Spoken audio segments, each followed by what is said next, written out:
Mal gucken, ob der passt für dieses Schmuckstück hier. Eine Corvette.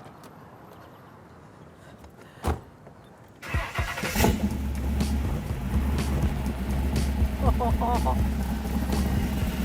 was ein Sound.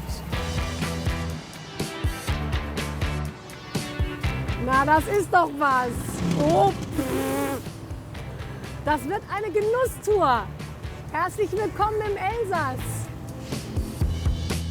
Der Herbstzauber im Elsass. Ein Traum zwischen Colmar und Straßburg.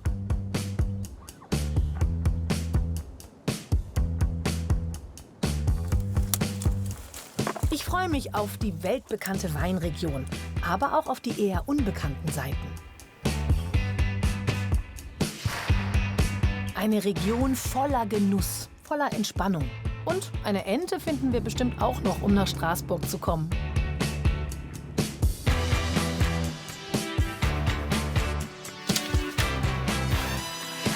Wir reisen von Süden nach Norden. Vom Petit Ballon aus geht's in die Märchenstadt Colmar und dann zur Hochkönigsburg. Wir erkunden das Broichtal bei Schirmeck, bevor wir uns mit dem Hausboot Richtung Saverne bewegen. Und schließlich kommen wir dann in Straßburg an, Europastadt und Weltkulturerbe.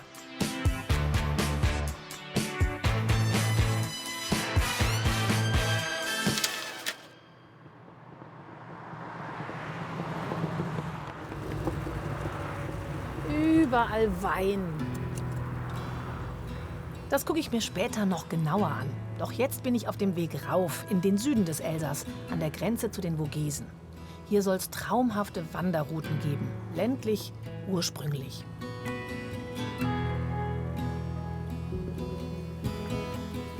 Wein gibt's hier oben nicht, dafür Landwirtschaft. Die Vogesenrinder kommen gut mit dem kühleren Klima klar. Und sie bleiben oft bis tief in den Herbst auf den Bergwiesen.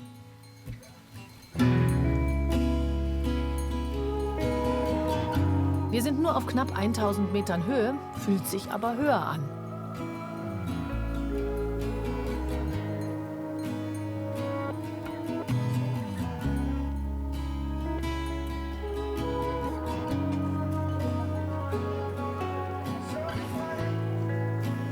Und die nächste Einkehrmöglichkeit ist nie weit weg.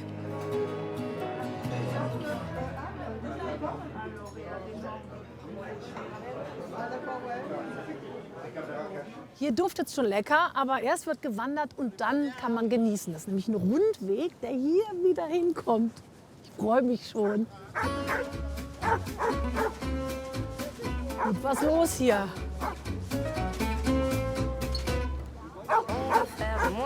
Je suis pas. Mais je poursuis ma voie, je me perdrai pas, c'est comme ça. Vouloir à tout prix me changer. Jetzt habe ich mich hier so eingepackt und jetzt wird es schon warm hier in der Sonne. Aber ich weiß, da hinten im Wald wird es doch wieder kühl. Je choisis d'être moi, tout simplement. Je suis comme si, et ça me va. Vous ne me changerez pas, je suis comme ça, et c'est tant pis. Je vis sans vis-à-vis, comme si, comme ça, sans interdit. On ne m'empêchera pas de suivre mon chemin et de croire en mes mains.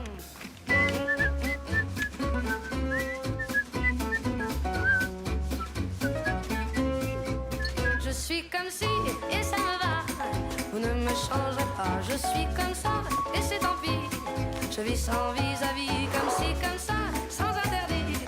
On ne m'empêchera pas de suivre mon chemin et de croire en mes mains. Si c'est ça, c'est passé, c'est ainsi, c'est comme si, comme ça.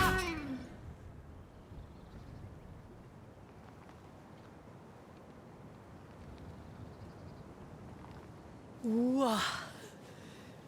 Die Alpen da hinten und hier der Schwarzwald und wir auf den Vogesen drauf.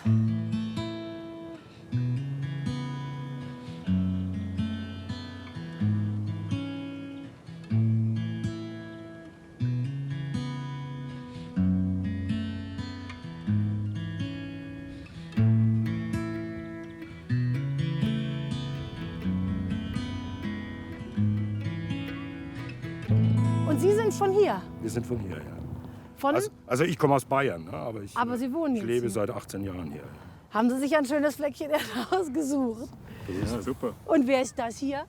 Das ist die Lena. Die Lena. Die wandert mit. Immer. Ha, Lena, bist du ein Wanderhund? Ja. Das ist eine Oma. Ja? Sie ist 11,5, aber sie Oh, sie macht noch alles mit. top in Schuss hier. Ja, toll. Und was lieben Sie so hier in dieser Gegend? Das, was wir gerade gemacht haben, auf einer Fermo-Berg essen gehen, dann wandern gehen, Wein, Genuss, ne? Genuss, die Leute, die Landschaft, Ja. alles.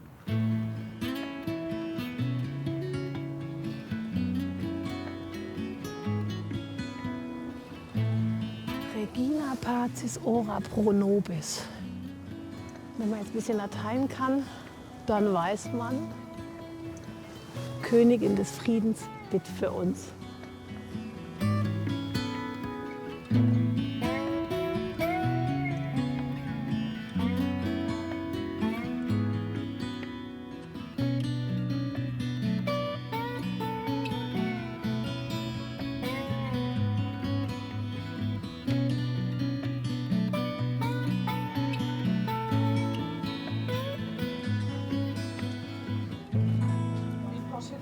Also irgendwas mit Käse muss es sein, finde ich. Mal gucken. Hier steht schon Munster, Victime de son succès, das heißt Opfer seines Erfolgs. Es riecht schon so ein bisschen so. Bon appétit. Merci. Bonjour. S'il vous plaît. Ich würde gern irgendwas mit Käse bestellen. Mit Munsterkäse. Munster. Munster coiffé. Munster Coiffé. Coiffé. C'est Kartoffelbebacken mit Münsterkäse. Einmal. Und was zu trinken. Sprechen Sie denn auch Elsässisch? Nee, Gar nicht? je comprends. Ich versteh's. Mais pas appris. Nicht mehr gelernt in der Schule? Non. Aha. Les anciens. Meine älteren Freunde, die können's noch sprechen, aber ich kann's nur verstehen. Moi, j'ai pas appris. Und der Münsterkäse, der wird jetzt von der Milch hier gemacht? Ja. Ja, genau. Der wird hier gemacht. Die Kühe weiden hier oben und dann jeden Morgen kommen die hier in den Stall. Dann werden sie gemolken und dann macht der Chef den Käse daraus. Sind die Kühe denn jetzt noch hier oben? On les a descendus Nein, die sind jetzt schon unten im à la Tal. transhumance. Donc maintenant, elles sont en bas. Le Munster coiffé. Da kommt das Coiffé. Lisa. Voilà. Merci beaucoup. De rien. Bon Keine appétit. Ursache. Guten Appetit. Genau der richtige Platz jetzt dafür. So, das ist jetzt hier der legendäre Münsterkäse. Munster. Das duftet so nach Raclette. So ein bisschen wie Käsefondue und wie Genuss im Elsass. Ganz liebevoll. Hier nochmal so verstreichen. Es duftet köstlich. Bon Appetit.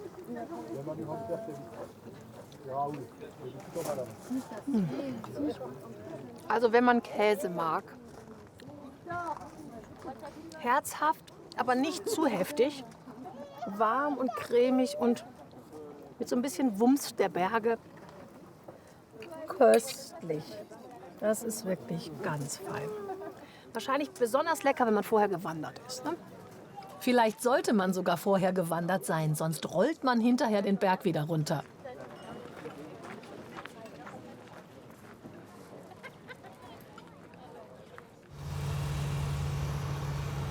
So macht man das. Zurück in meiner 59er Corvette. Oder wie andere sagen würden, in dem vielleicht schönsten Leihwagen der Welt.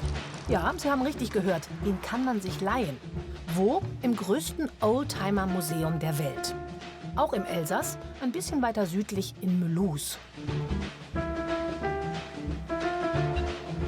Die Wagen gehörten früher mal Fritz Schlumpf und seinem Bruder.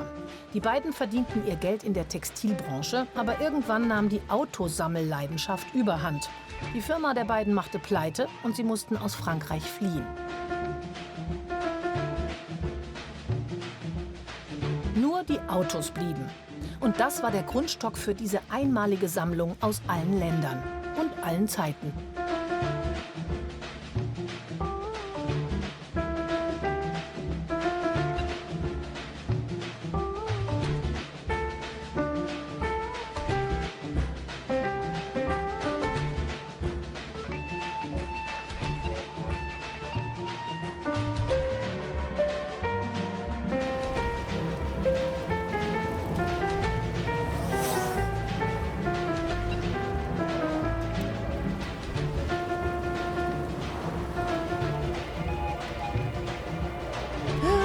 Entschuldigung, ich bin halt so ein schönes Auto, weißt du. Du musst da schon ein bisschen aufpassen. Ja, man hat nicht immer die Vorfahrt eingebaut, auch wenn man mit so einem Auto unterwegs ist.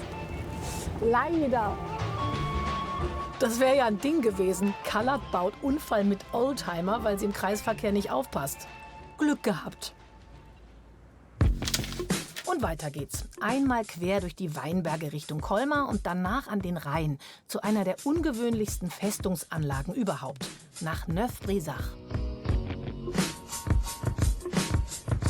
Aber erstmal fahre ich in das romantische Märchenstädtchen.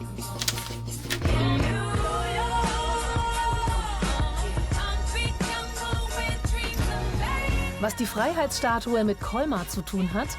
Der Erbauer der Statue, Auguste Bartholdi, stammte aus Colmar. Und mit den Plaketten im Boden ehrt die Stadt ihn heute noch. Wobei Colmar nicht deshalb Reisende aus der ganzen Welt anzieht. Die kommen wegen der Altstadt. Verkürzt gesagt, sie vereint das Beste aus romantischer, französischer und deutscher Architektur auf engstem Raum.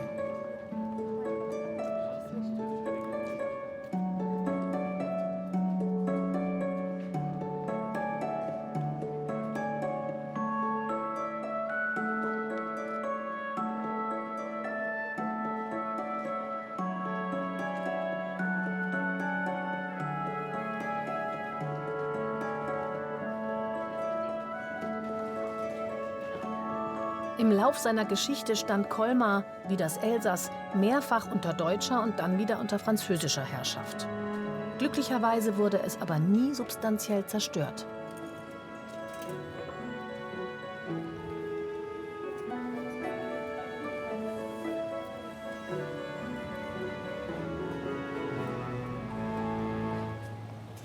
Bonjour. Bonjour. Das ist so ein Nachquatscher. Storch. Storch. Wunderschön ist es im Elsass. Wunderschön ist es im Elsass. Eben. Au revoir. Au revoir.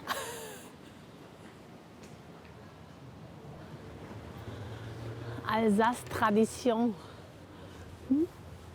Oh. Die Gugelhupfformen hier. In allen Größen und Formen. Kriegt man doch sofort gute Laune. Störche sind das Wappentier des Elsass. Vor 50 Jahren waren sie hier fast ausgestorben, doch heute sind sie wieder allgegenwärtig. Auch in der Altstadt von Colmar.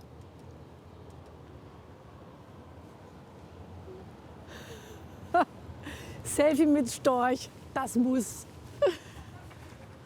Oh. Oh. Bonjour. C'est avant citron. Ah.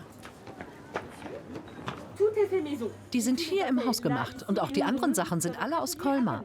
Ah. Ist auch nett, dass man überall sofort was angeboten kriegt zum Probieren. Très joli, Madame. Oh, ça c'est le Gugelhupf. Ist das Hefeteig? Ja, das ist Hefeteig mit ein bisschen Rosinen. Ja? Und Sie haben eine Krone, eine Mandelkrone. Ja. Ah, den muss ich auch noch mal probieren. Ja, Nächstes das Mal. können Sie. Wir Merci sind hier beaucoup. jeden Tag. Madame. Super. Merci beaucoup. Merci. Au revoir. Tschüss.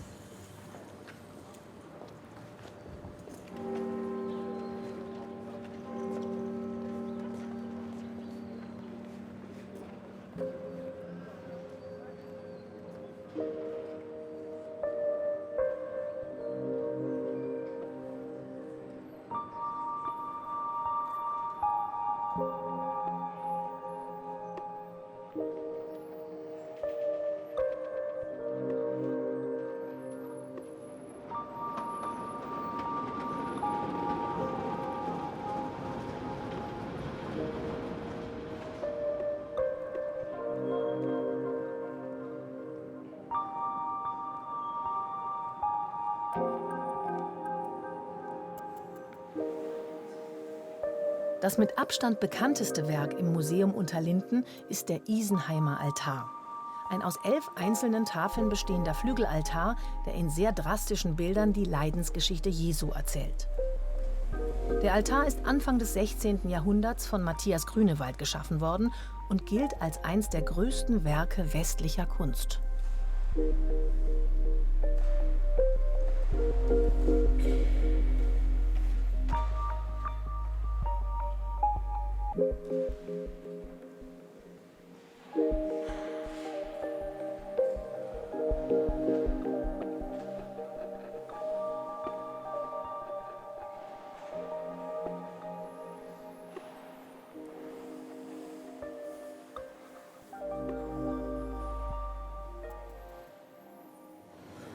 Das ist jetzt der Klassiker. So ein richtig schöner, heißer Flammkuchen direkt aus dem Ofen. Das ist ja ganz dünn ausgerollter Brotteig. Und den tut man eben in den ganz heißen Ofen, wo die Flammen quasi noch lodern. Deswegen Flammkuchen. C'est très bon. Magnifique.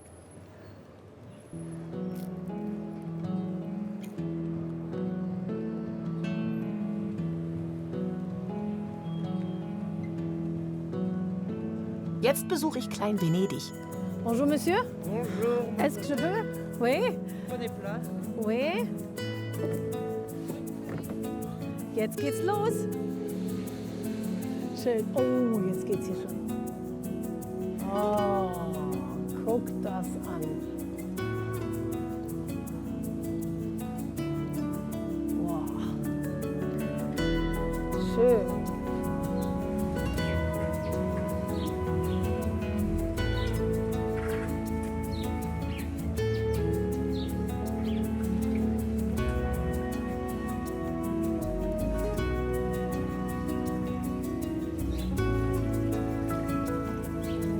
So schön hier, diese kleinen versteckten Terrassen. Bonjour, très jolie, madame. Ah, merci. Ah. Surtout pour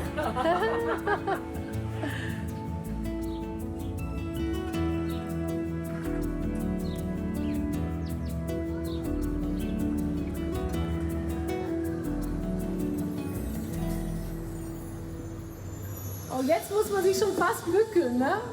Hier kann man schon anfassen, die Brücke, so flach ist sie.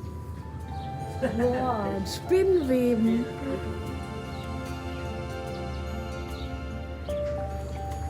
Die nächste Brücke.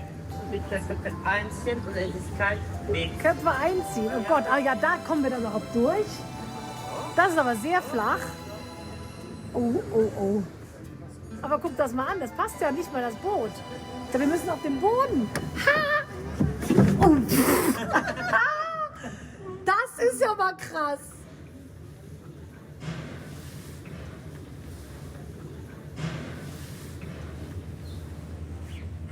Haben sich da schon Leute den Kopf angehauen?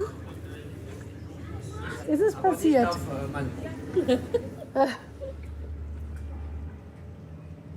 Au revoir. Au revoir.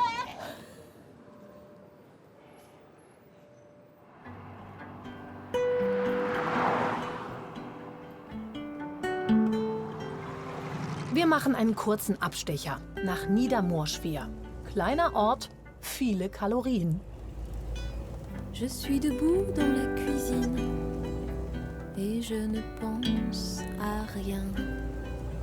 Enfin, à rien. C'est difficile, même impossible.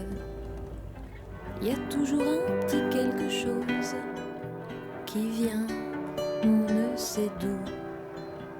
Un détail sur le mur, le papier peint, une parole pas digérée. Ein Laden voller Versuchungen. Und denen gebe ich ja bekanntlich sofort nach.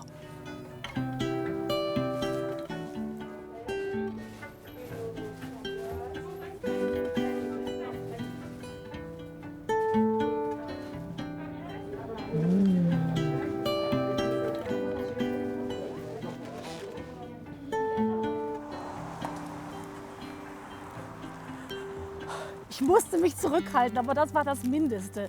Der Gugelhupf hier mit nett Puderzucker, den man dann drüber machen kann. Verkneife ich mir für später. Dann hier eine von diesen Wahnsinnskonfitüren. Brad Pitt hat hier angeblich schon für 1.500 € eingekauft, weil er sich auch nicht beherrschen konnte. Und was aber jetzt auf jeden Fall sofort geht, ist ein richtiges, echtes französisches Croissant.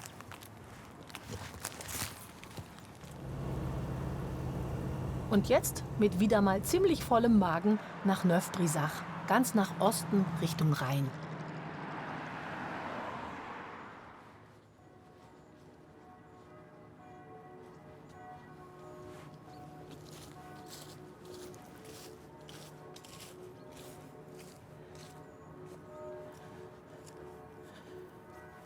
Das ist echt sehr speziell. Man könnte ja meinen, ich stapfe hier jetzt so durch eine Parklandschaft mit so ein paar verdächtigen Mauern im Hintergrund. Aber ich stehe auf einer Festungsmauer und das kapiert man eigentlich nur, wenn man von oben sich anguckt, wie das aussieht. Eine riesige Festung, gebaut vom Lieblingsarchitekten von Louis XIV. Manche sagen eine Festung wie eine Rose oder wie ein Stern mit 3 verschiedenen Befestigungswellen, einem schachbrettförmigen Straßennetz. Ein Gesamtkunstwerk aus Mauern, Gräben und Toren. Und diese Festung sieht nicht nur ungewöhnlich aus, sie ist inzwischen zu neuem Leben erwacht. Von wegen kriegerisch. Graffiti-Künstlerinnen und Künstler haben die Festung eingenommen.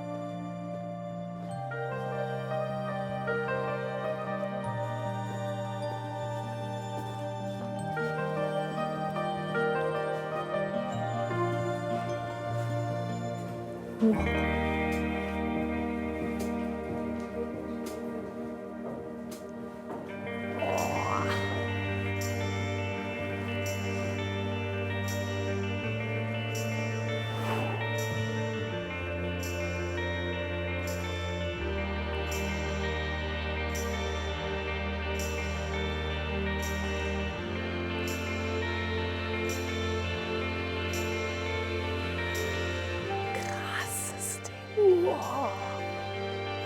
Spooky.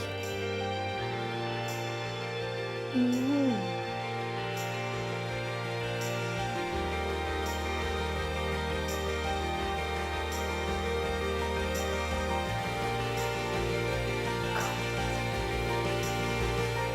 mir ist ganz schwindelig. Krass, jeder Raum anders.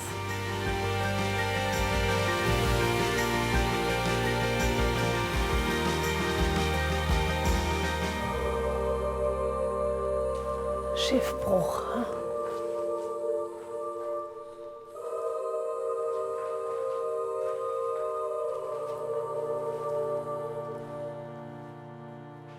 Wow, what a place! Was für ein Ort!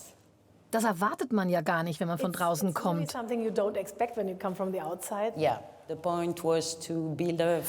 Es sollte das erste französische Museum für Street Art werden. Leute glauben ja, das ist nicht schwer, nur Menschen, die auf der Straße malen. Aber das sind Maler und es ist die einzige Kunstform, die sich gleichzeitig auf der ganzen Welt entwickelt. Ist es auch Kunst oder gehört das zum Gebäude? Das war hier drin. Wir haben im Gebäude nichts angefasst. Es ist so vor 300 Jahren gebaut worden und wir haben es 2018 wieder eröffnet. Hier sind wir in Nestis Raum. Es ist der U-Bahn-Künstler von Paris. Wir versuchen, den Raum hier und die U-Bahn zu verschmelzen. Es ist so cool, dass wir hier zu einem Teil seines Universums werden können. Guck dir das an. Malerei und Bildhauerei. Wir haben 2 Künstler hier. Wir haben Seth, einen französischen Clubmaler. Und hier, das sind 6 Brasilianer aus Sao Paulo.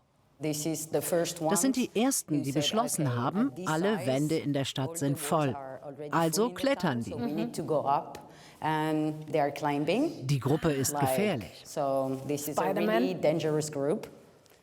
Können wir da durch? Klar. Das ist Cranio, ein brasilianischer Künstler. Sieht wie ein Dschungel aus. Er erzählt eine Geschichte hier im Raum. Da gibt es einen Geschäftsmann, der will was bauen. Und die gehen zu den Ureinwohnern und erzählen denen was von großen Träumen. Und da verlieren die Menschen ihren Verstand. Die tragen dann Magenklamotten und sind mit allen überall verbunden.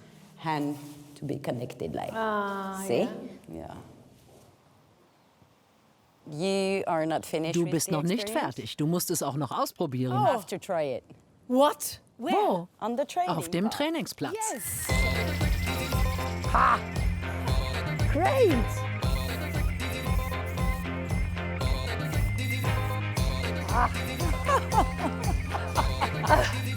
Einen Heiligenschein könnte man hier oben noch.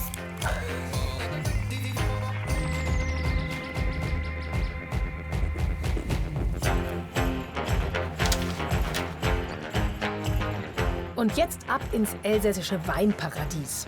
In eins der schönsten Dörfer überhaupt, nach Riquier. Und dann wollen wir auch noch einen Winzer besuchen in Zellenberg, direkt nebenan.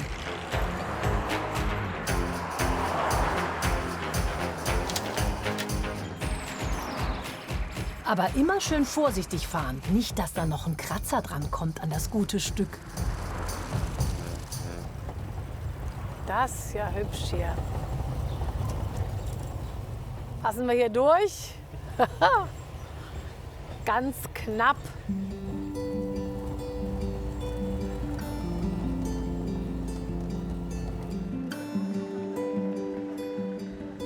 Riquier gilt als eins der schönsten Dörfer Frankreichs. Die ältesten Fachwerkhäuser stammen aus dem 13. Jahrhundert und der Ort ist verständlicherweise ein Touristenmagnet.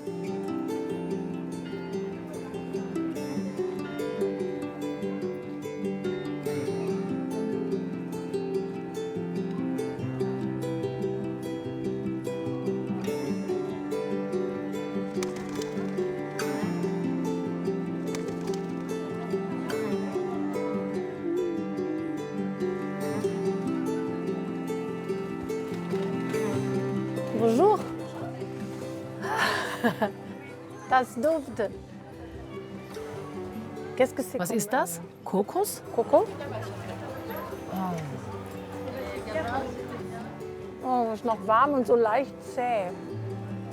Kokos. Die sind traditionell aus der Region hier. 1,63 €, s'il vous plaît, madame. Perfekt. Merci. Aber das ist jetzt eine kleine Wegzehrung. Man weiß ja nie, wann man wieder was braucht.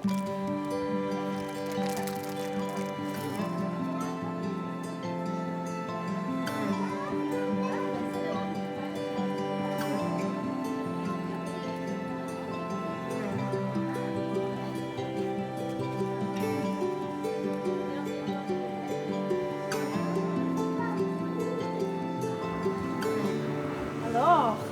Das sieht cool aus. Das ist Elektro. Ja. Es gibt drei Stufen.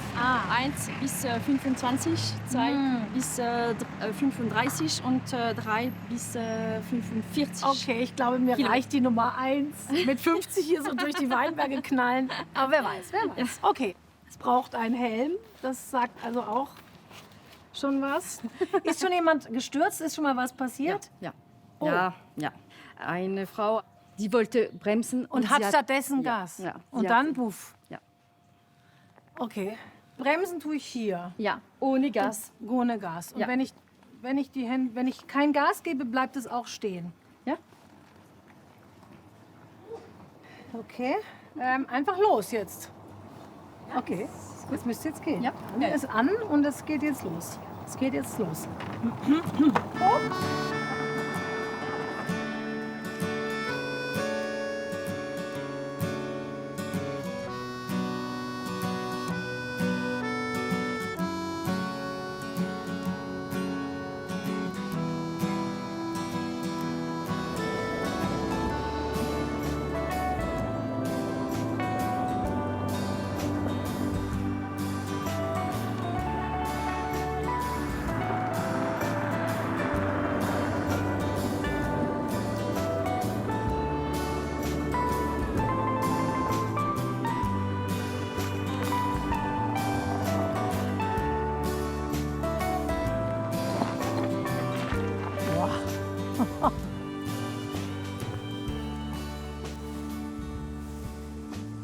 Bonjour.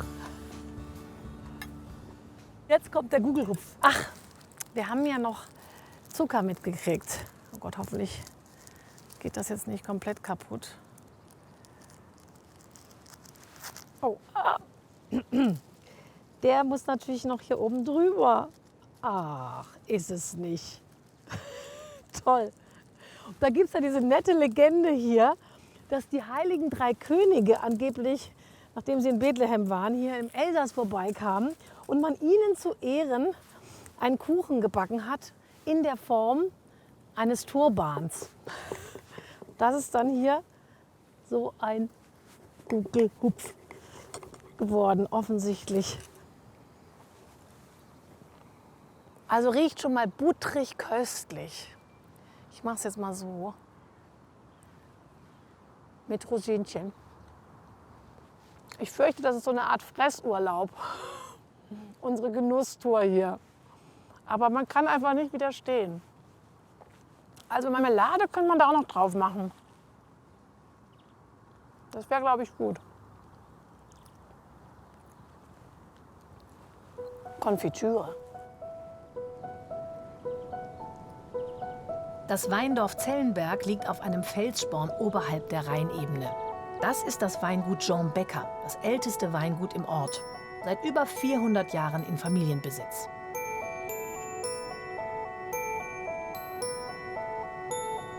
Heute werden die letzten Trauben geerntet. Gewürztraminer.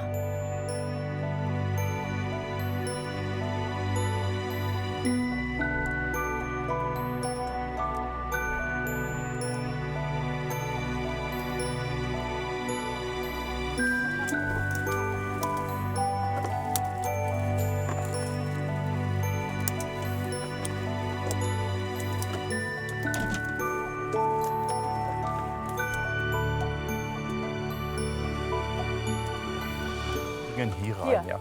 Okay, ja. Den Rucksack lasse ich hier. Ja? Ein bisschen mitmachen. Ja.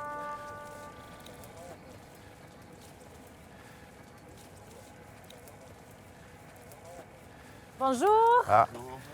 Das ist Nadia, das ist Bonjour, Tamina. André, kommt von die Martinique. Von Martinique. Ja. Wow, Martinique das ist und schön. Paris. Ja. Clarisse, Clarisse, bonjour. ja. Ein Mädchen vom Südfrankreich, die lernt jetzt hier im Elsass. Bonjour.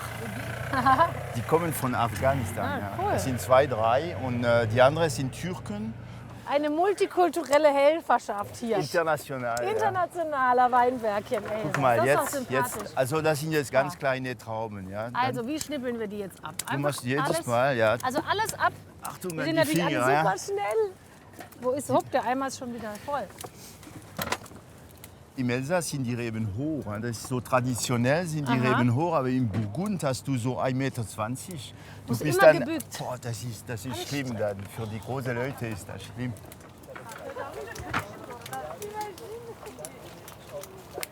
Das ist Edelfaunis. Heißt Edelfaunis. Sieht schon schlimm aus. Aber das ist gut, das kann man probieren. Ne? Das ist Boah. wie Roquefort. Nein. Doch, da ist viel Zucker drin. Boah, das ist eine kleine Überwindung jetzt auch. Wie Roquefort. Ja, wie Roquefort. Das heißt, Roquefort ist auch, ja, du hast gute, guck mal, wie das süß ist. Das ist süß, ja. Das ist süß, Und schmeckt ja. auch nicht Ja, schimmelig. wahrscheinlich, wenn du jetzt Spätlese, dann musst du mindestens 1/3 musst du so gute Schimmel haben. Jetzt sind die schon wieder weg.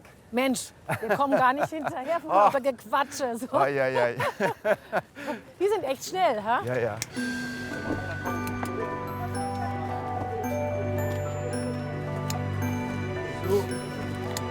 Mach das mal ein bisschen.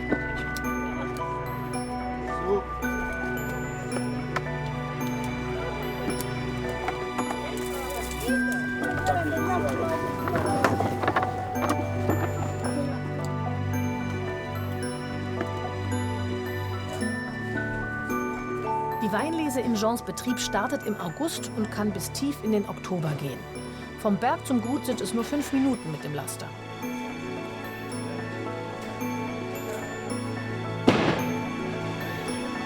Die Trauben werden direkt weiterverarbeitet.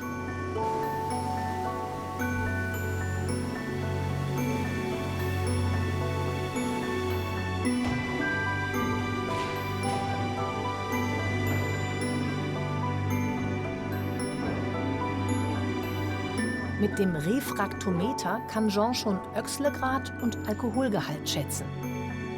Ja, 14,5. Und wenn es gepresst ist, geht das ein bisschen höher. Dann die Edelfaunis bringt mehr Zucker. Ja. Ist gut.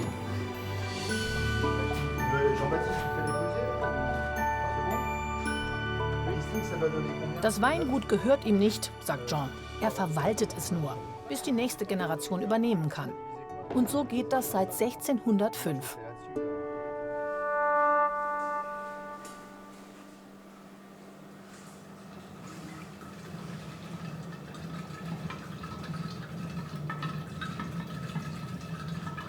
Auch der Weinkeller erzählt diese lange Geschichte. Und die Gegenwart. Aus Edelstahl. Für frische, fruchtige Weine.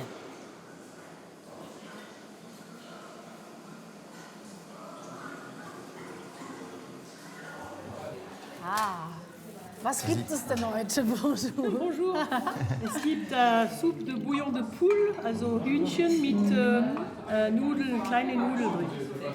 Ouais, déplace un peu la table. Oui, oui, non. Non, Gewürztraminer. Ja? Willst du ein bisschen Wein? Ja, ja, natürlich. Das Ich ist mache der das jetzt Wein. wie alles. Bon Appetit, ha?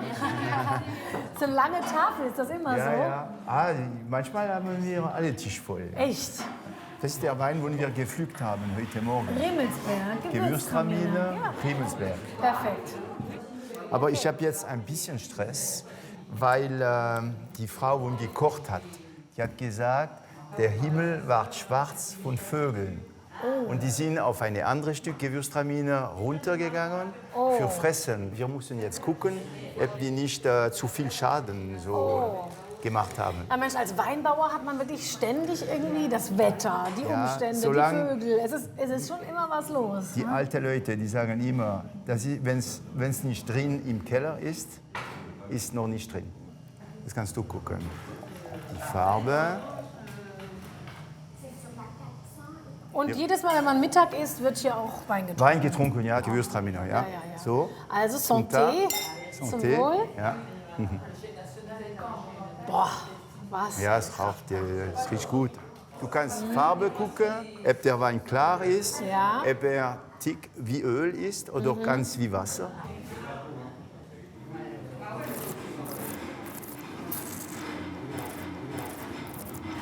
Muss Sauerstoff dazu, ne? Ja. Même pas de rouge.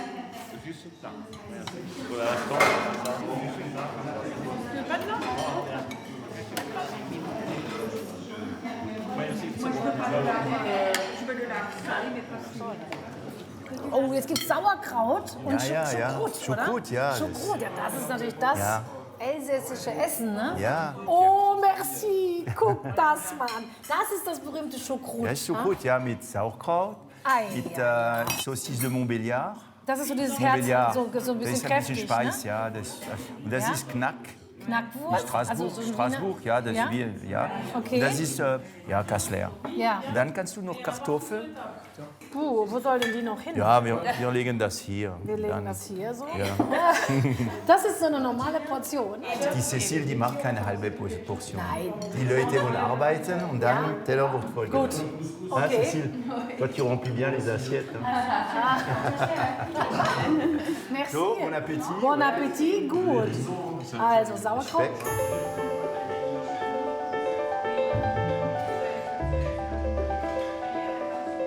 Der Teller muss voll sein und ein Glas Wein geht auch. Aber danach müssen alle wieder in den Weinberg. Die letzten Trauben warten.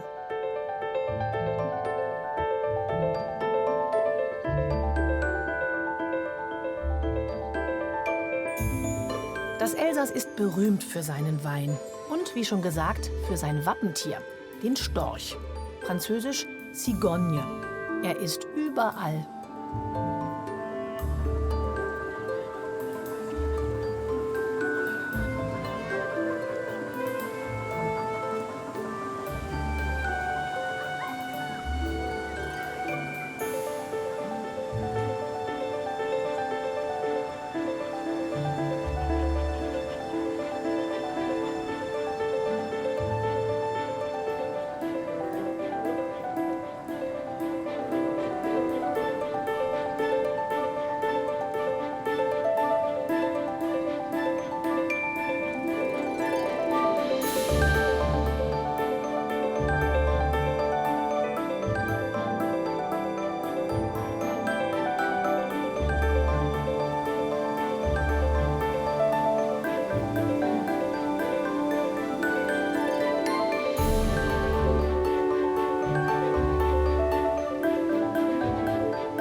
Wir fahren nach Norden. Wir besuchen eins der ersten europäischen Artenschutzprojekte und das Neuschwanstein des Elsass, das absolute Muss jedes Elsassbesuchs, das Château du Haut-Königsburg.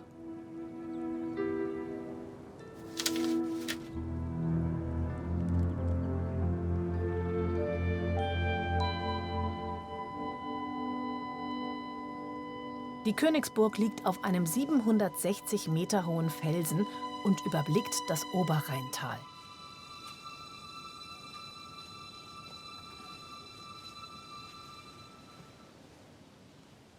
Kleiner Tipp, wer früh morgens kommt, hat die Burg noch halbwegs für sich.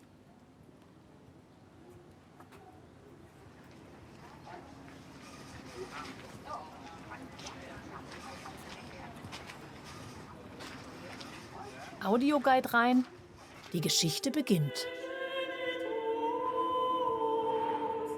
Die Burg wurde zum ersten Mal im Jahr 1147 erwähnt. Erbaut wurde sie zu der Zeit, als das Adelsgeschlecht der Staufer die Kaiser des Heiligen Römischen Reichs stellte. Der berühmteste war Friedrich Barbarossa. Nachdem die Burg mehrfach den Besitzer gewechselt hatte, fiel sie zu Beginn des 15. Jahrhunderts an die Habsburger.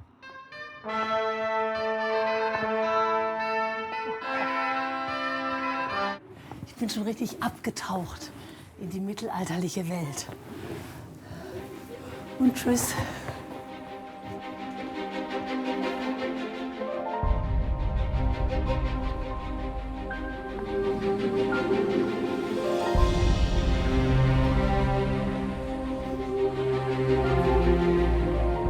Ja, das ist ja die Burg nach dem Dreißigjährigen Krieg, so zerstört. Man muss sich das mal vorstellen, 8 Jahre hat es gedauert, um sie so wieder aufzubauen, wie sie jetzt ist hier. Fantastisch.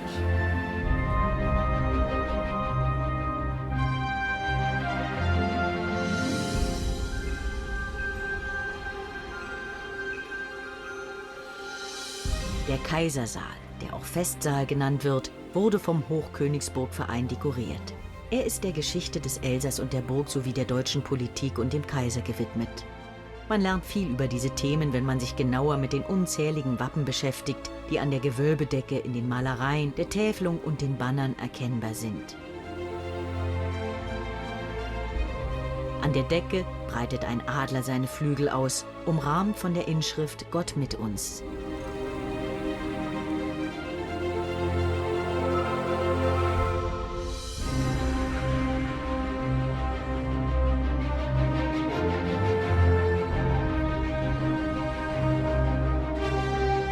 Die Hellebarden waren die Waffen des Fußvolks schlechthin. Sie waren regelrechte Allzweckwaffen. Mit der Spitze konnte man den Feind aus dem Gleichgewicht bringen, wenn man sie zwischen die Platten seiner Rüstung trieb.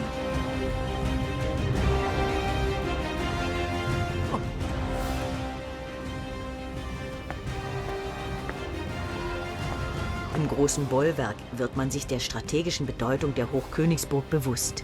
Sie war ein sehr guter Beobachtungs- und Kontrollposten und zugleich ein uneinnehmbarer Zufluchtsort, zumindest bis zur Erfindung der Artillerie.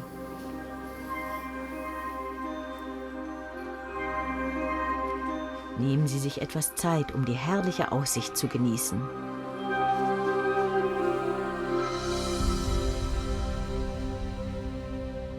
Das ist schon fantastisch, der Blick von hier oben. Von unten sieht man ja immer die Königsburg schon so auf diesem Gipfel thronen.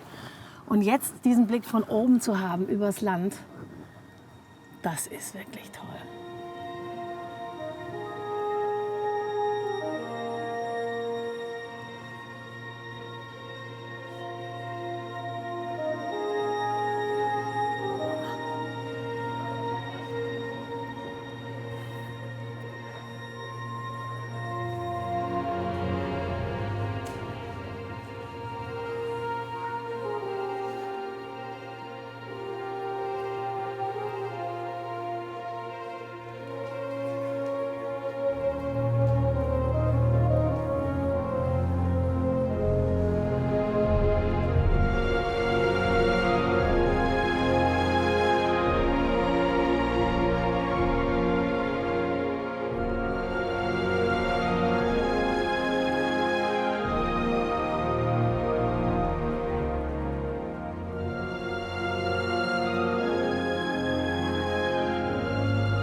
der erste Affe.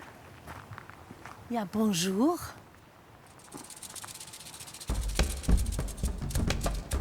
Berberaffen.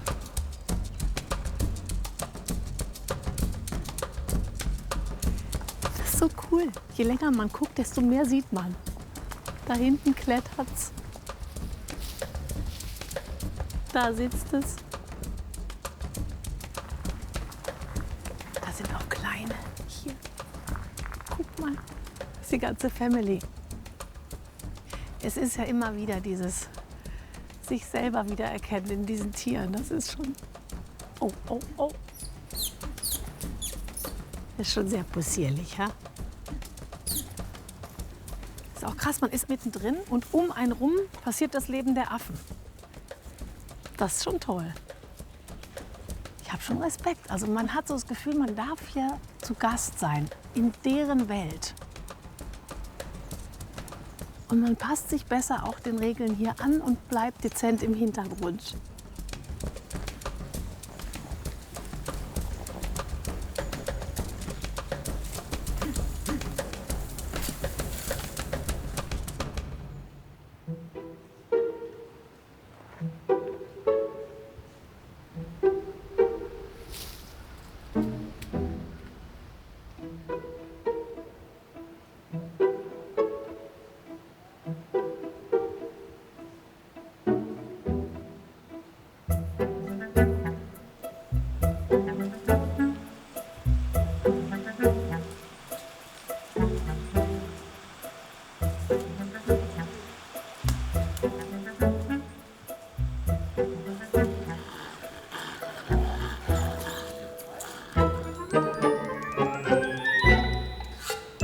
Es sind über 240 Affen.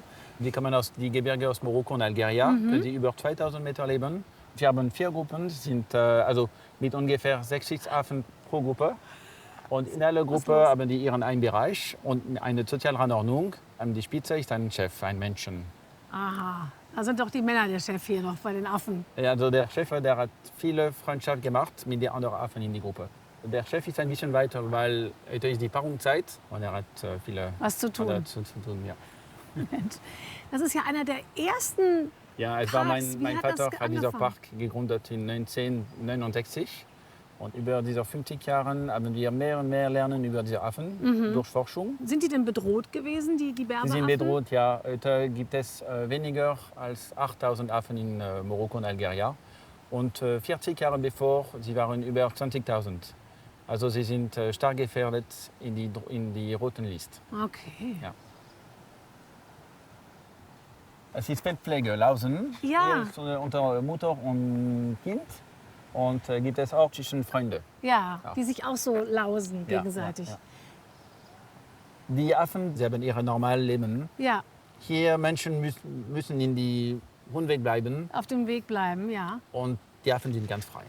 Und es ist ganz schön mit unserem Park. Vielleicht auch gerade diese Umkehr, dass die Affen in ihrer Welt sind und wir sind auf den Wegen und nur zu Gast und wir müssen Regeln einhalten. Genau. Und die Affen machen, was sie wollen. Ja. Das ist vielleicht auch ganz schön. eine schöne Erfahrung. Ja. Also ich bin ja so ein Mensch, ich sehe dieses weiche Fell und ich möchte sofort. Denke ich, nein, das ist nicht die Idee. Brauchen die nicht. Die haben sich selber, guck. Ja. Guck mal, wie sie das ist liebevoll. Kann man das aushalten?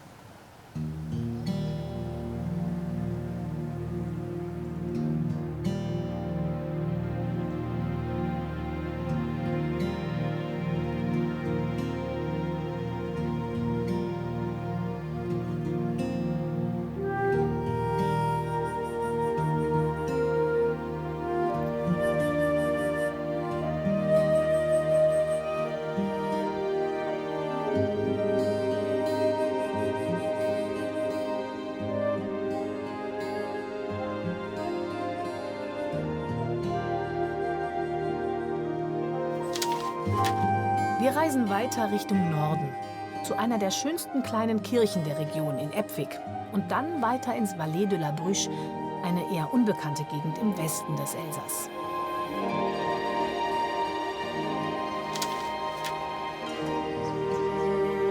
Die Kapelle Sainte-Marguerite in Epfig liegt an der elsässischen Straße der Romantik und ist im 11. und 12. Jahrhundert gebaut worden.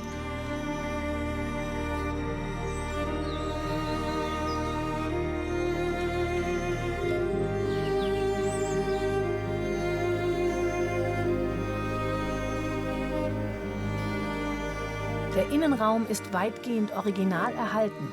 Die Fresken an den Wänden sind aus dem 14. und 15. Jahrhundert.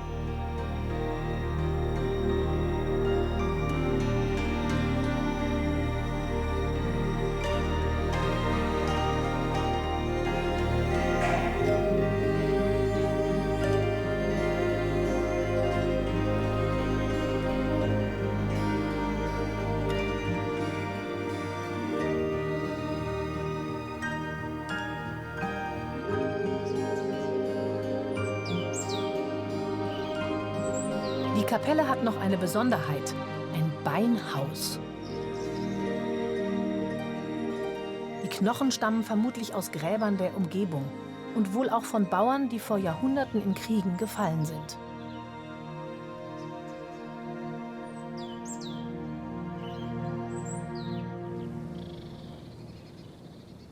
Wir fahren weiter in den Westen, ins Breuschtal, ins Valais de la Bruche. Sehr romantisch auf den ersten Blick. Ich habe eine private Tour gebucht, und zwar die französischste von allen. Et voilà! Und hier das Auto des Tages. Oui, man kriegt sofort gute Laune. Was ist auf Französisch gute Laune? Gute Laune, c'est la bonne humeur. Bonne humeur, hein? Das ist ein Auto, das gute Laune bringt. Einige sagen sogar, es ist kein Auto, es ist eine Art zu leben. Und das stimmt, weil es ein Auto ist, das den Menschen ein Lächeln ins Gesicht zaubert. Man fährt es, die Leute sehen einen und dann sind sie glücklich. Also ich erinnere mich noch, ich hatte eine Fahrgemeinschaft früher, als wir noch in die Schule gegangen sind. Und ab und zu ist dann der Papa der anderen Familie mit so einer Ente vorgefahren. Und wir haben uns da alle reingequetscht, wir Kinder. Und dann immer dieser Sound, wenn man sich so in die Kurven legt. Und dann...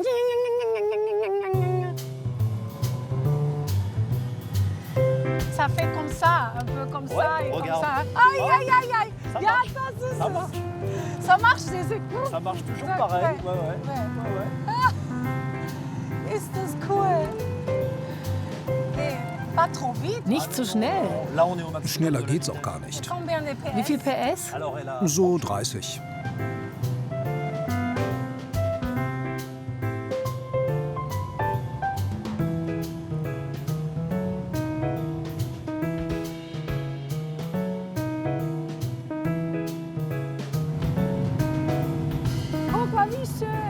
C'est joli, là on a des belles couleurs. Ja, oh cool. On a des très belles couleurs.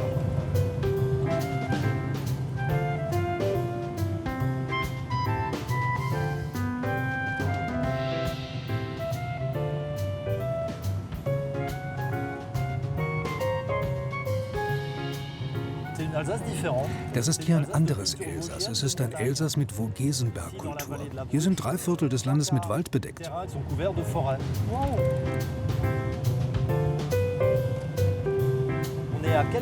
Wir sind ein paar Kilometer von der Grenze zu Lothringen entfernt. Und ich zeige dir jetzt einen ganz besonderen Ort. Okay.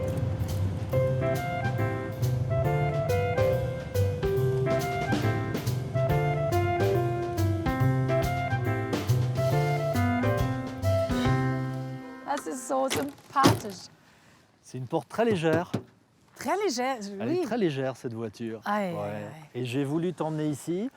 Ich wollte mit dir hierhin, weil hier vor dem Ersten Weltkrieg die Grenze zwischen Deutschland und Frankreich war. Hier waren wir in Deutschland und hinter den Bäumen, da war Frankreich. Ende Juli 1914 wurde der Krieg erklärt und am 14. August 1914 begannen die Franzosen hier die deutschen Stellungen zu bombardieren. So kam der Weltkrieg in dieses Dorf.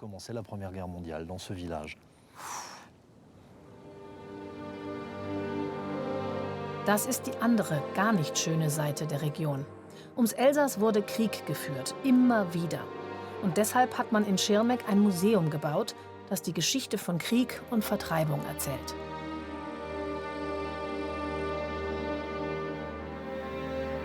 Nicht abstrakt, sondern anhand von Lebensgeschichten von Menschen aus dem 19. und 20. Jahrhundert.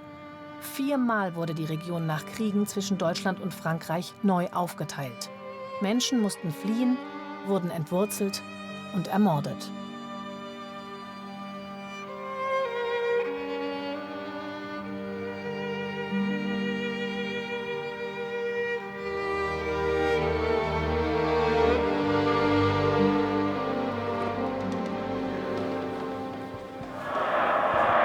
Seinen traurigen Höhe- und Wendepunkt erreichten die Kämpfe schließlich mit dem Zweiten Weltkrieg.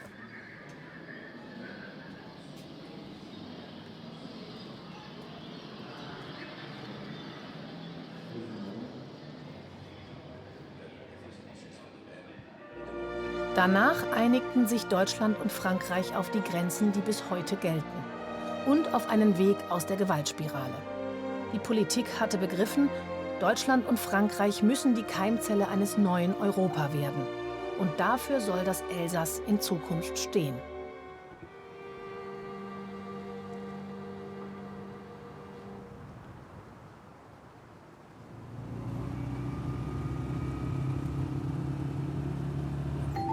National 7. Il faut l'apprendre qu'on aille à Rome à 7. Que l'on soit 2, 3, 4, 5, 6 ou 7. C'est une route qui fera 7. Um diese Zeit sollten wir keine Tiere haben, das ist in Ordnung. Aber morgens und abends muss man langsam fahren, weil es viele Wildschweine und Rehe gibt, die kreuzen. Wildschwein gegen Ente, pardon. Ouais, je crois. Ouais, je pense. Le ciel d'été remplit nos cœurs de sa lucidité, chasse les aigreurs et les acidités qui font le malheur des grandes cités. Oh, guck mal, ist das schön. Ah, là, c'est... Also wirklich. C'est la bonne heure de la journée. En plus, on a un bel éclairage. Ma petite Lisette, l'amour joyeux est là qui fait risette. On est heureux, National 7. Die Sonne ist großartig, oder? Das ist die Landidylle. Und deswegen kommen immer mehr Menschen zurück aufs Land, richtig? Ja, viele Menschen kommen heute zurück, um sich hier niederzulassen. Und dann renovieren sie alte Bauernhäuser, wie dieses hier. Ein typischer Vogesenbauernhof. Alors ici, tu as un bel exemple de ferme vosgienne typique. Es gibt eine Tür für jeden Zweck. Die linke Tür, die kleine, war für die Bewohner. Dahinter liegt ein großer Gang, der das Haus teilte. 1/3 für die Bewohner und zu 2/3 für die Tiere. Die große Tür war für das Stroh und die sehr kleine Tür, die man dort rechts sieht, war für die Tiere. Da ging es zum Stall. C'était pour les animaux. C'est ce qu'on appelait l'écurie. Et donc les animaux rentraient par là-bas. 1, 7, 2, 1. Das Haus ist von 1721. Es wurde renoviert, aber nicht so viel. Nein, sie haben ganz den ursprünglichen Sandstein erhalten. Sie haben die Fassade restauriert, aber die Struktur des Hauses nicht verändert. Es ist so ruhig hier. Es ist ruhig und einfach schön. On est bien, on est bien. On est au soleil, on n'a pas de bruit. An diesem Ort findet man noch etwas sehr Typisches, in den roten Fensterläden. In den Fensterläden sind Herzen ausgeschnitten. Ahnst du warum? Wegen der schönen Frauen? Es ist eine elsässische Tradition. Früher wurden diese Herzen in die Fensterläden gesetzt, um auf ein Haus hinzuweisen, in dem ein junges Mädchen zu heiraten war. Die Frage ist, nachdem das Mädchen verheiratet war, was wurde dann mit dem Herzen gemacht? Dann wurde nachgeschnitten, um aus einem Herz einen Diamanten zu machen. Das sieht man da drüben ganz gut.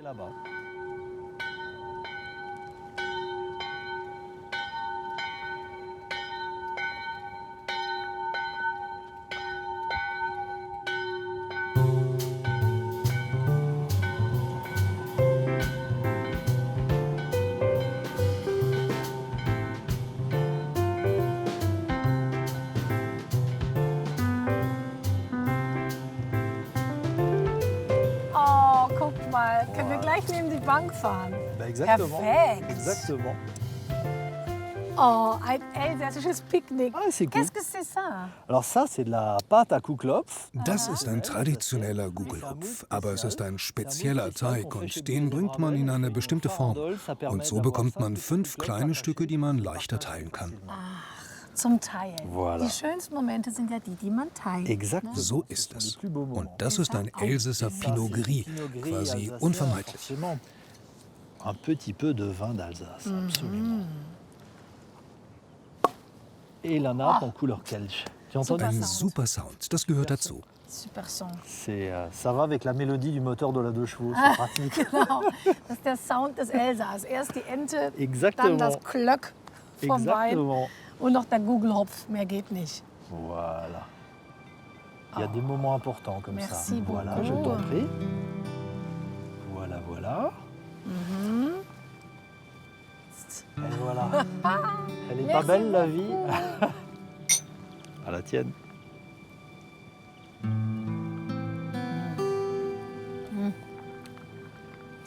Très bon. La vie est simple.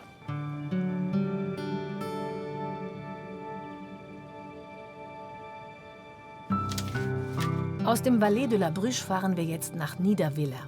Dann geht's aufs Hausboot auf dem Rhein-Marne-Kanal bis nach Saverne, der Einhornstadt.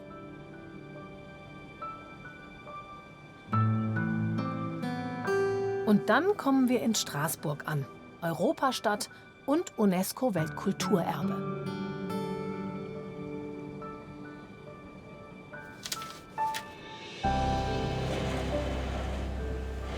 Da kommt unser Hausboot angefahren, die Titan. Und an Bord erwarten uns Juliane und Chris. Die nehmen uns mit.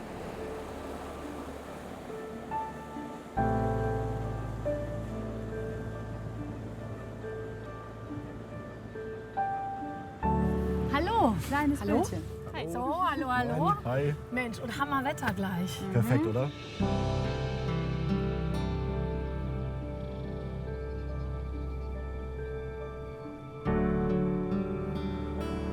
Das sind irgendwie entspannte 10 km/h, mit denen man sich hier fortbewegt, also ein bisschen schneller als zu Fuß. Ich weiß nicht, guck dich um, man sieht was. Das ist herrlich. Bonjour.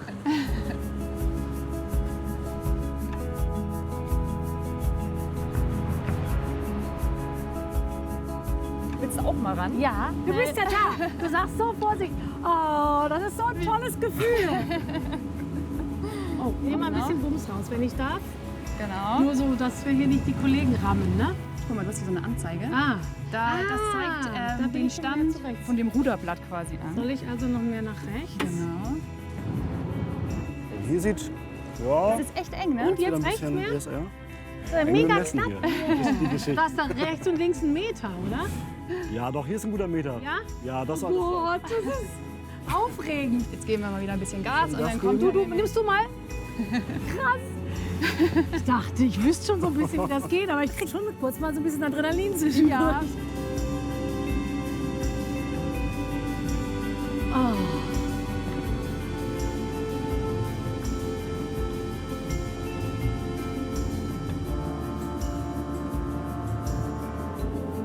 Boah, jetzt riecht es so richtig nach Herbst und Moos und Wasser und so, ne? Feucht, also echt.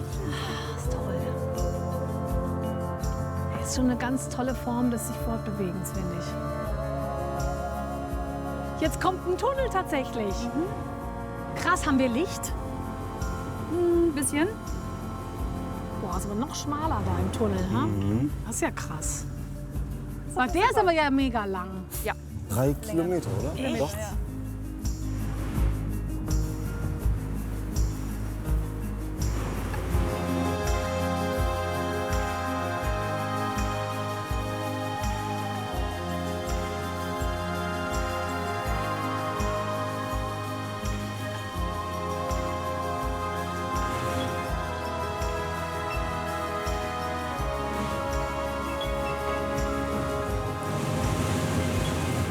Noch mehr rechts? Warte, aber jetzt wieder zurück. Zurück, weil sonst war schon wieder zu weit, ne? Genau.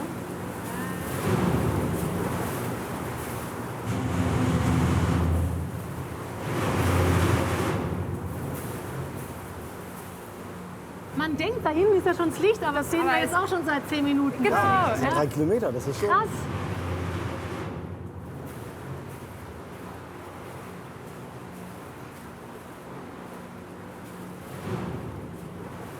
Das Gefühl, es wird noch enger.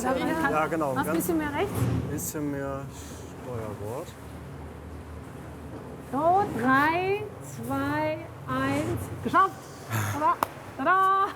Yes. Oh. Guck, nie konzentriert und schon. Nicht ablenken. Mann. Es ist wirklich knifflig.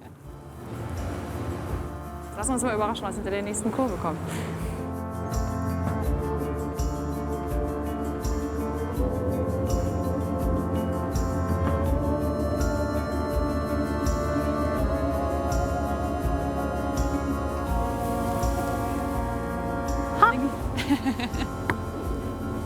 Total nett. Oh, was kommt jetzt hier?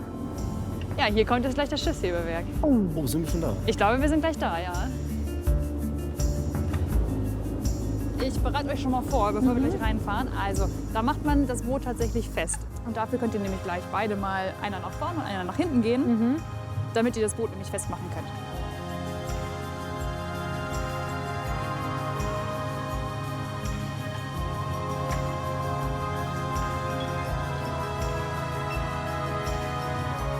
Wow, und guck mal den Höhenunterschied an.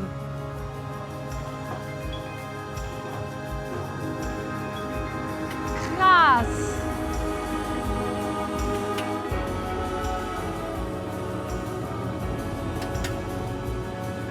So, jetzt geht's hier hinten zu. Oh wow, das ist ja echt. Du sagst ja, wir festmachen, ne? Genau, jetzt kannst du festmachen. Und dann hier vorne, oder? Genau. Chris, das ist ganz falsch. Einmal rum. Einmal rum? Und jetzt hier wieder zurück. Ach so, okay, guck mal. Ah, okay. Das war einer zu viel.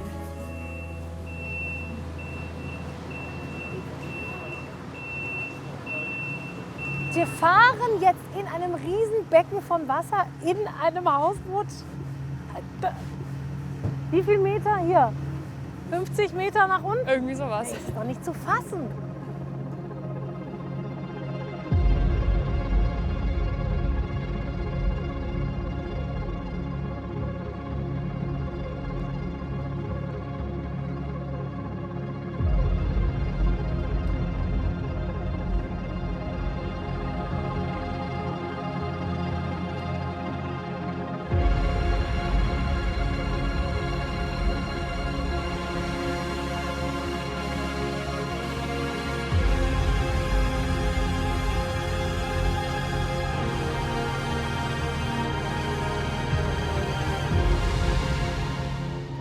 Müssen wir wieder losmachen, oder? Genau. Jetzt muss ich mal kurz gucken, ob ich da. Schon wieder Arbeit. Ich glaube, ich muss da noch einmal runter.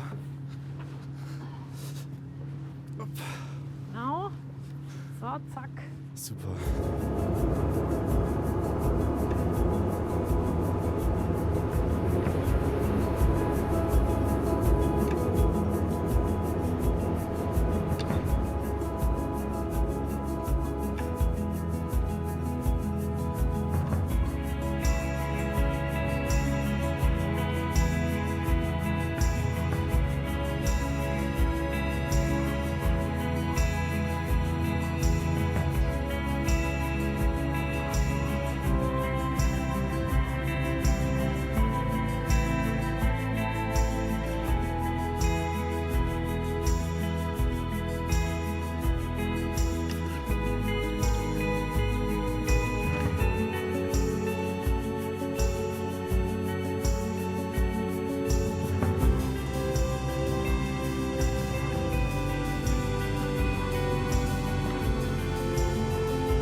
So, festmachen. Genau.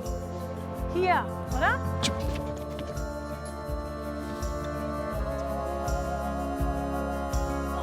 Ja, sehr gut. Und ich ziehe das jetzt einmal schön ran. Toll mit der Sonne.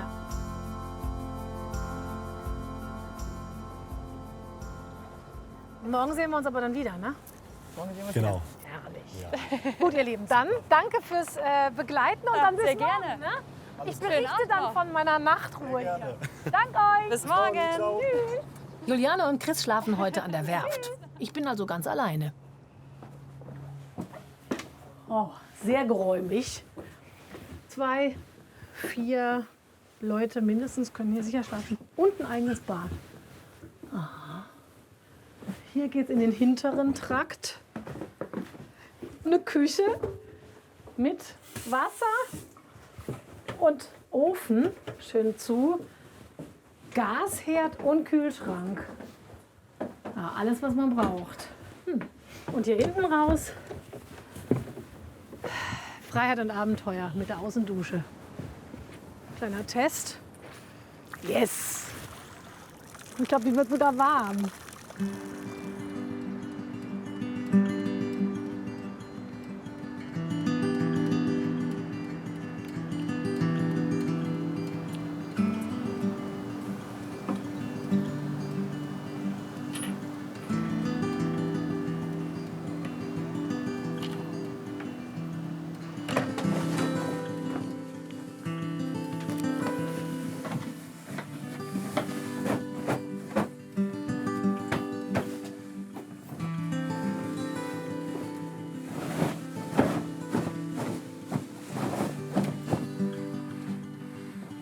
So.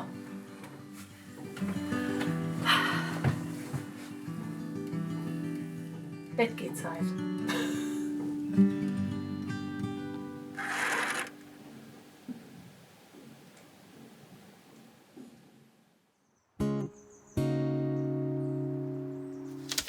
Der letzte Tag unserer Tour. Heute geht's vom Schiffshebewerk Arzwiller nach Saverne. Und dann ab nach Straßburg.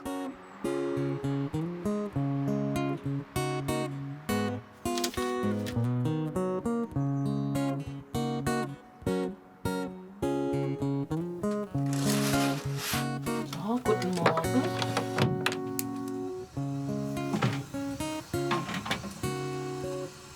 Ich habe richtig gut geschlafen. Das Einzige ist das Tock von der Heizung. Aber zum Glück funktioniert die Heizung. Und ob es draußen jetzt so 5 Grad sind, hier drin ist kuschelig warm. Alles bestens. Und man meint manchmal so ein bisschen das Schaukeln zu spüren, so vom Wasser. Ganz nett.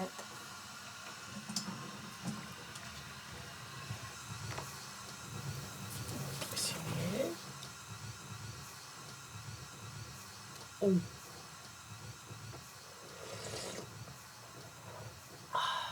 Ist noch zu früh.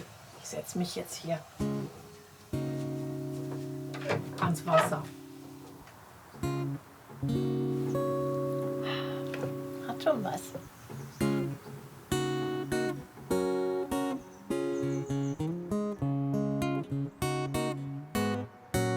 Wir liegen jetzt hier hinter dieser Brücke, die da ist. Und wollen jetzt hier bis Saverne. Das ist die Idee. Perfekt. Ich mach schon mal los. Wunderbar. Leiden los.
Saverne hat sogar einen relativ großen Yachthafen.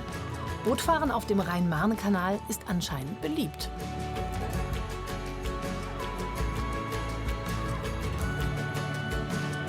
Jetzt suche ich aber erstmal das berühmte Einhorn von Saverne.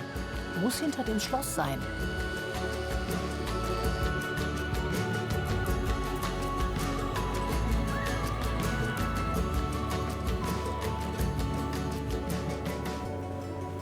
Ah. Da ist es. Das Einhorn. Dieses legendäre Fabeltier ist nämlich hier in Saverne sogar das Wappentier. Und da rankt sich natürlich eine Sage drumherum. Angeblich hat das Einhorn hier sein Horn ins Wasser getaucht. Und damit wurde das heilendes Wasser. Und es kamen Pilger und Berühmtheiten wegen dieses heilenden Wassers hier nach Saverne.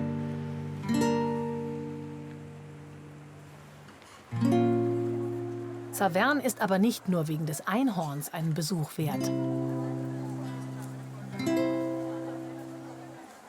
Das Städtchen selber ist nett, aber die Wälder drumherum sind ein Traum.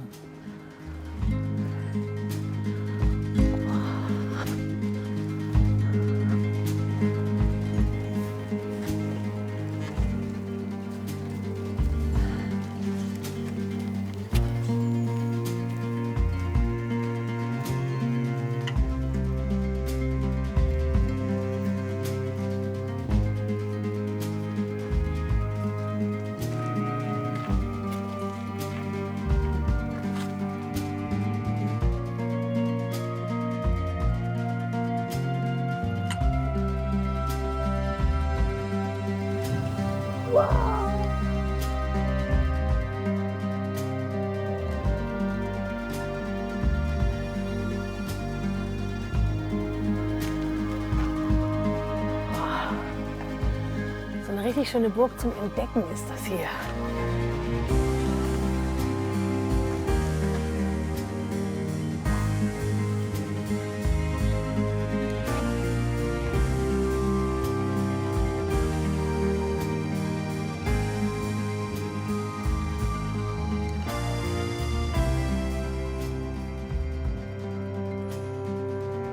Es gibt eine besonders spektakuläre Sage zu dieser Burg. Zwischen zwei Felsspitzen muss man nämlich die sogenannte Teufelsbrücke benutzen. Angeblich hat der Teufel damals beim Bau mitgeholfen, aber dafür die Seele des Ersten gefordert, der über die Brücke geht. Die Bürger von Saverne schickten dann aber keinen Menschen, sondern eine Ziege über die Brücke. Und angeblich ist der Teufel darüber bis heute ziemlich sauer und droht, die Brücke wieder einstürzen zu lassen.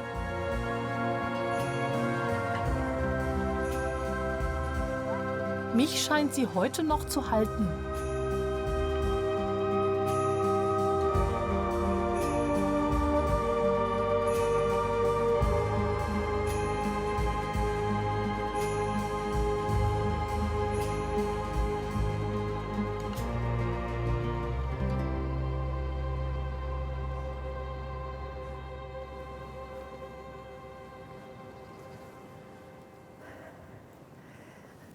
Ja, ich weiß, ich hätte auch Wanderschuhe anziehen können. Aber es geht knapp auch so.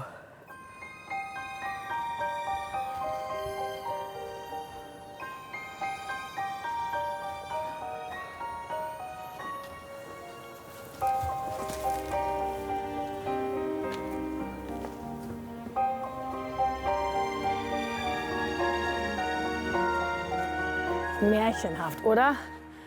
Das muss der Brotschturm sein.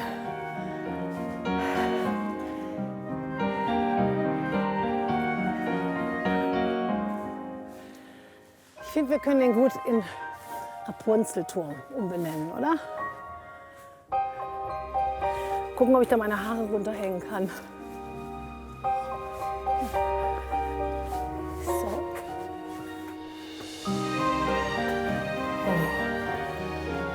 Dunkel und eng ist es hier und steil.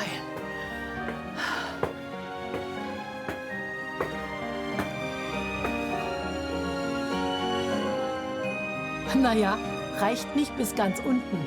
Aber der Weg rauf hat sich trotzdem gelohnt.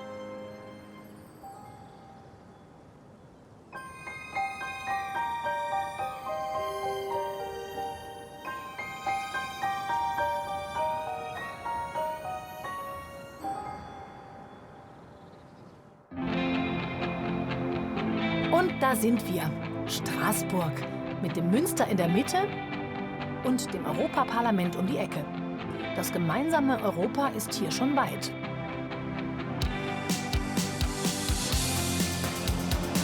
Über die Grenze ins deutsche Kehl geht's mit der Straßenbahn.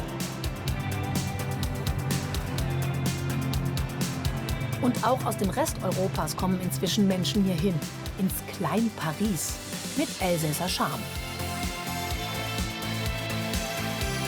Das Zentrum der Stadt ist das Straßburger Münster. Mit nur einem Turm, aber umso mehr Geschichte.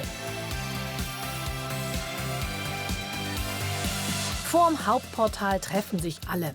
Einheimische, Fremde und Menschen, die einen Stadtführer suchen. Und das umsonst? Das glaube ich nicht.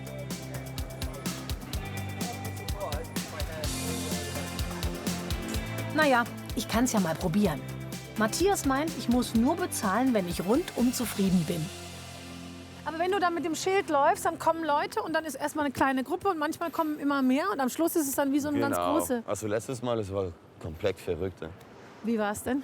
Es war abartig. Ich hatte 60 Leute. Was? Ja. Und aber wie hören die dich dann alle? Musst du sehr laut sprechen? Ja. Und am Schluss geben dann die Menschen, was sie meinen, Genau, sie geben, was die wollen, ja. Ja. Also das beste Tipp, den ich mit dir teilen kann, um zu wissen, wer hat was gebaut zwischen Frankreich oder Deutschland, das ist der Farbe der Stein. Aha. Rosa, Französisch, Grau, Deutsch. Das ist also Französisch? Das ist eine rosa Sandstein aus der Vogesen. Aus den Vogesen. Das ist die typische lokale Stein hier.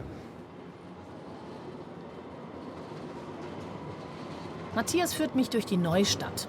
Wenn man so will, den deutschen Teil von Straßburg. Und das ist kein Zufall, denn wie im Elsass üblich, mal haben die Franzosen geherrscht, mal die Deutschen. Und jeder hat so gebaut, wie es zu der Zeit für eine mächtige Stadt angemessen erschien. Das sieht ja schon wirklich ein bisschen aus wie Berlin hier, ne? Genau. Also diese großen repräsentativen Bauten. Bibliothek Nationale. Sieht so aus wie den Reichstag, gell? Ja, da oben mit der Kuppel. Das wurde alles neu gebaut von den Deutschen, ne? Nach dem französisch-preußischen Krieg 1870. Straßburg ist jetzt eine kaiserliche Hauptstadt. Deswegen werden hier stark investieren und die Größe und die Bevölkerung von Straßburg verdreifachen. Also es hat uns 2000 Jahre gebraucht, um die Altstadt zu bauen. Aber die Deutschen haben die Neustadt gebaut, dreifach größer, nicht mal 40 Jahre. Ne? So deutsche Effizienz ist kein Mythos anscheinend. Ne? Das ist heutzutage UNESCO seit 2017, weil das ist der größte, homogenste Stück der deutschen Kaiserzeit. Ironie der Geschichte, es befindet sich in Frankreich. Aber das ist der Grund, warum es steht.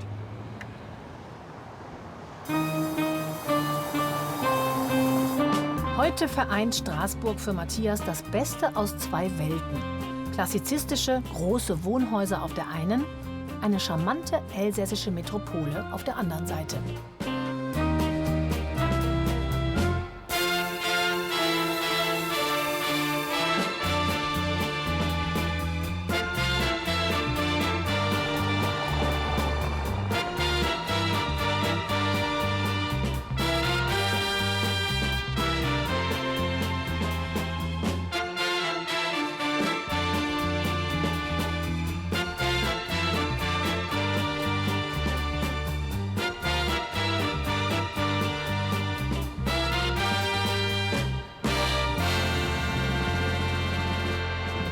Du merkst, es ist ziemlich noch verschlafen ein bisschen, ja? Genau, sehr ruhig. Aha.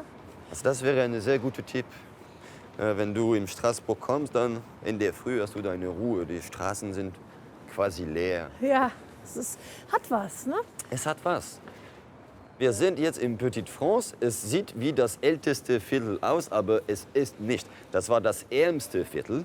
Und die Reichen, die Investoren, die haben hier einfach kein Geld investieren. Ja. Daher ist es alt und authentisch geblieben.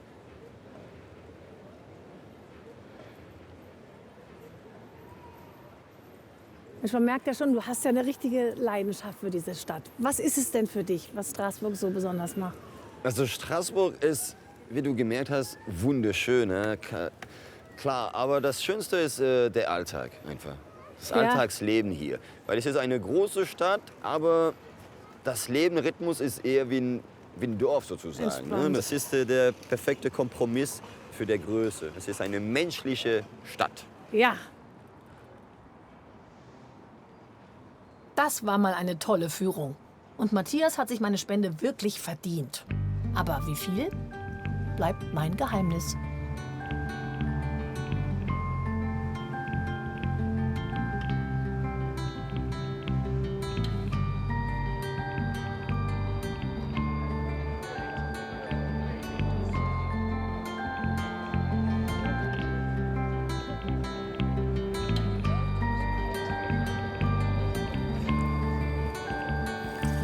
Oh, genüsslich endet unsere Reise durch das wunderschöne Elsass. Und mit diesen Bildern kann man noch mal so eine kleine Nostalgie-Tour machen. Hier der Gugelhupf, die Burgen, das Hausboot, diese tollen Landschaften, Weinstraße. Oh, einfach eine genussvolle Region mit genüsslichen Menschen. Das liegt mir doch sehr. Und jetzt sage ich au revoir und à la prochaine. Bis zum nächsten Mal.